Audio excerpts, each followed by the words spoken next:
செய்கிற இடம், நமக்கு அதிசயத்தை செய்கிற இடம், நம்முடைய வாழ்க்கையில மறுபடி தருகிற இடம், ஆண்டவர் நம்முடைய வாழ்க்கையில பெரிய காரியத்தை செய்கிற ஒரு இடம். கர்த்தர் நம்ம பேசி அழைக்கும் போது என்ன செய்யணும்? அது விசுவாசம். என்னத்தான் அவங்க கூப்பிட்டாரு, என்னத்தான் கூப்பிட்டாரு, என்னத்தான் பேசுகிறீங்க, கர்த்தர் விசுவாசம். அல்லேலூயா. அது மாத்திரமல்ல, உடனே எதிர்பார்க்கிறோம். இயேசு சும்மா கூப்பிட மாட்டார், ஏதோ ஒன்று செய்துதான் கூப்பிடுவார்.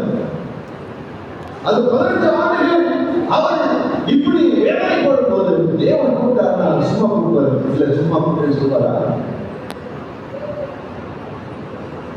இல்ல. ஆண்டவருடைய அழைப்புக்கு ஒரு பெரிய ஒரு எதிர்பார்ப்பு. ஆண்டவர் சும்மாவே வளமாட்டார், சும்மாவே